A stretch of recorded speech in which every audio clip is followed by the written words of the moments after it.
Well, good morning, everyone. So, in today's presentation, we're going to be looking at a lot of different things about managing stress. This is an overview pretty much of the rest of the book and an overview of some of the techniques we're going to learn this semester. We're going to cover the key concepts and strategies for managing stress, including different approaches to identifying the stressors that hit us and practical techniques for relaxation and mental well being. So let's jump in, grab those stress balls if you have them, and let's go for this. And talk about something called the stress interaction model. This model suggests that stress isn't just caused by external events, but also how we perceive and respond to them. Two people can face the exact same situation, but experience very different levels of stress depending on their coping skills and their mindsets. Some key components in the stress interaction model include stressors.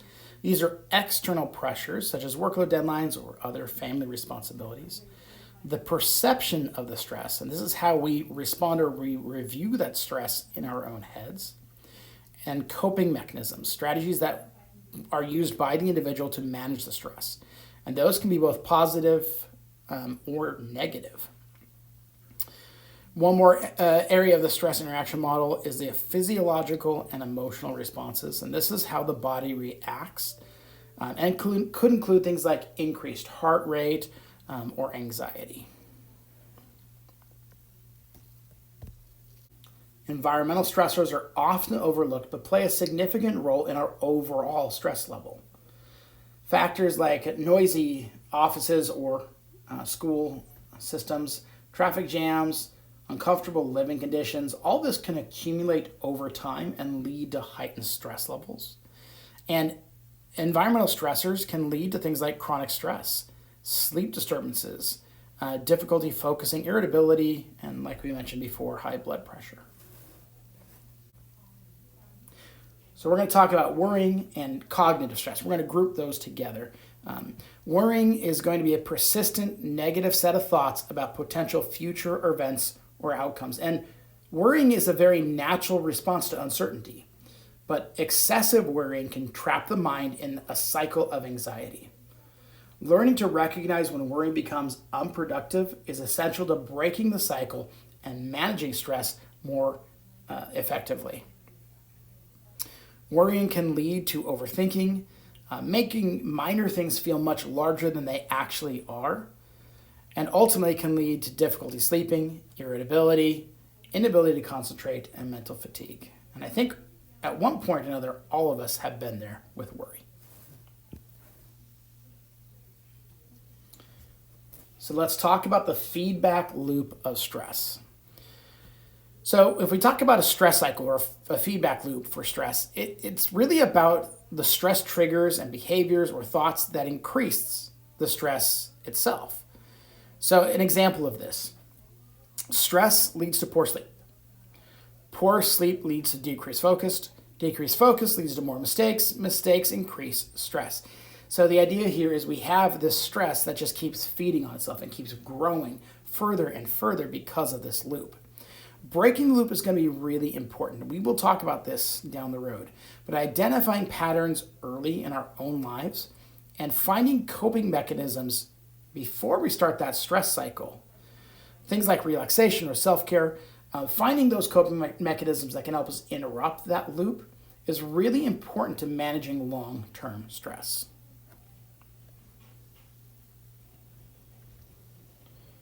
One of those things that can help us break that loop is identifying what stressors we have in our life. And yes, stress is everywhere, and we experience it all the time. Sometimes we don't even realize the stress we are experiencing. And so self-reflecting and observing your reactions is going to be really important in this. You have to begin to look internally in terms of what you are doing and what you are feeling on a regular basis. We're going to talk about one really key way to do this down the road. Some categories that could be potential stresses in our life. Again, we've already talked about some of this, but we've got our physical stressors, our emotional stressors, social stressors, huge one in high school, social stressors, and environmental stressors. one of the ways to help us identify those stressors in our own life is a stress journal. The stress journal is essentially a tool to track your daily stressors. And you will actually do this in our class. You're going to track your stressors, your physical responses, your thoughts, your feelings related to that stress. And the purpose of this, the reason I want you to do this is it's going to help identify patterns and specific triggers. We'll talk about what triggers are. Triggers are those things, those events that happen that automatically increase stress in our lives. And also the time frames when stress is most intense for you. Perhaps stress is most intense in a specific class. Perhaps it's in the morning before you're going to school. Perhaps it's before you're going to bed at night and you can't stop your mind from thinking. Another benefit of the journal is it's going to provide insight into coping mechanisms that you use or could use and which ones are specifically effective for you. We're going to again talk about how to create a stress journal down the road, but recording your daily stress events, ranking your stress levels, noting physical and emotional reactions, and reflecting on how you handle each event is going to be an important piece of keeping a stress journal. So we're going to talk about phobias and stimulants. You guys know what stimulants are. Stimulants are substances like caffeine, nicotine, and certain medications that can exacerbate stress. They increase stress. They increase your heart rate while they're increasing alertness, but they also lead typically to heightened anxiety. Okay? Phobias are going to be specific fears, and this could be things like public speaking, flying, my personal one, spiders, that trigger automatic responses in non-threatening situations. I'll give you a really good example of this. I really don't like snakes and spiders. Okay, snakes is probably my bigger fear, and so walking into Mr. Tucker's room, it gives me instant anxiety just because he has snakes. And yes, I know they're behind glass and can't hurt me, but it still gives me instant anxiety. Managing your phobias and managing your use of stimulants is going to be a really important part of being healthy and finding positive coping mechanisms to help you in this process.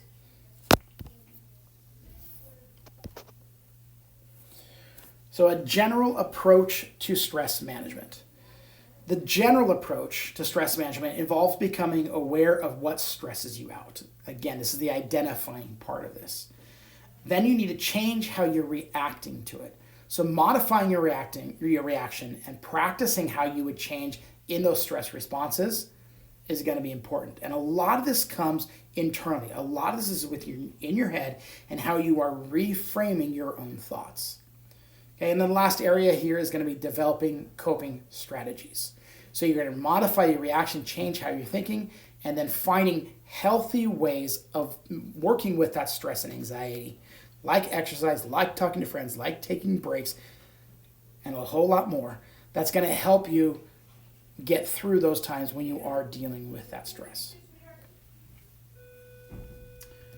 So some relaxation approaches. This is one of those really important pieces to managing stress. We're going to be talking about things like deep breathing, progressive muscle relaxation, yoga. No, I will not be doing yoga, and meditation. And how each one of these can help us relax our body and our mind. And the benefits of this is we're going to see a significant reduction in the body's stress response. And really, this comes around the nervous system and the adrenaline and endocrine glands, and keeping those under control by using some of these techniques to manage that part of our brain. So another area we're going to be covering in this book is going to be cognitive techniques or mind approaches. Okay, so some examples of this might be cognitive behavioral therapy, and really what this is doing is it's challenging and changing unhelpful thoughts that increase stress. So it's really going to be something that we're working towards in our own head to stop those stressful thoughts before they increase the physical response to the stress. Mindfulness is another technique here in terms of cognitive or mind approaches. And we are looking at being awareness of the present moment.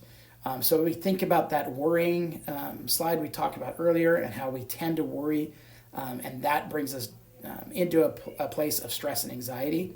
The idea of mindfulness is to bring ourselves back to the present moment so that we're not dwelling on what's happened in the past and so that we're not dwelling on what might happen in the future. Another great example of cognitive techniques is going to be positive visualization. And again, this is using your mental imagery to create a calm, positive state of mind before or during situations. And before, I think, is the key here. Because if you know you're moving into a stressful situation, getting your mind into a place where you're ready for that is going to be much easier than trying to deal with the stress after it's already there. The whole goal of this kind of cognitive technique is to change your negative thought patterns that contribute to stress. So changing where your head goes before you're in a position where you are stressed. So there's also some environmental and lifestyle changes that we need to make if we're trying to deal with stress. So an example of environmental changes that help us deal with stress. Number one, decluttering. If you go to my office, I got paper strewn all over the place right now. I'm looking at them right now. That gives me stress. And I was cleaning earlier today. I don't keep cleaning because I need to get myself in a place where I don't visually see the clutter. Our mind and our eyes are going to be directly related here. And when we are visually seeing the clutter around us, that does increase our stress level. Creating a calm space and reducing noise is also going to be important. Now, you may not be able to do this all the time. You guys are in high school. You're in loud environments. That's part of being in high school. But that may mean when you go home, you may find some calm and quiet space to work in. Put on some headphones to listen to music. Something that reduces the stimulation around you. Some additional ways that you need to consider in terms of your management of stress is going to be your lifestyle. And some important ones here: exercise, nutrition, sleep, and time management.